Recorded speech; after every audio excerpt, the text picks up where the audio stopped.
Record a director's commentary on the representations you have created in your film. In our film, we represented a stereotypical film of film noir. Our perfect audience would be the teenager and people who are around during that period. They would have been interested in crime and old-fashioned black and white films. Because of the nature of our film and the fact it revolves around the 1940s and 1950s, we created our own perspective of a film noir. To further show this, we will evaluate the character of Hugh, the detective, and his lifestyle, which is a typical detective of the 1940s to 1950s, and he's portrayed as a strong, clever, and slightly alcoholic, smoking, suspicious man. We chose this stereotype because a lot of people believe in this stereotype as it's been around for many years. Hugh is seen as a typical detective who is trying to find the villain who killed the love of his life. Max.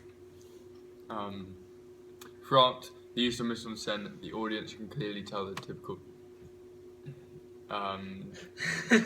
depressed scene of when Hugh is drinking alone in his sorrow, and his girlfriend has sadly been killed, as well as the other part of the film.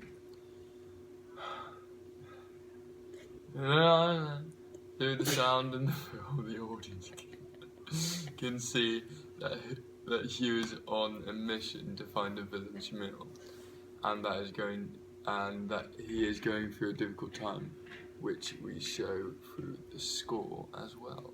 Our shots are important in our film as we use many close-ups so we can get the facial expressions of the actors so we can capture the mood of the film to keep the audience interested. We also use a lot of low shots and long shots to hint to the audience different portrayals of the actors. We try to show through the different layers. We try to show the different layers every story has. Through the special effects and cinematography, we chose to use different effects such as the blur where Hugh dragged the gun towards the camera.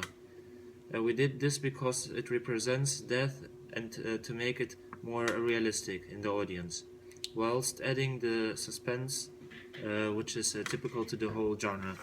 Overall, we tried to portray how a typical film noir film includes love, death, and misery.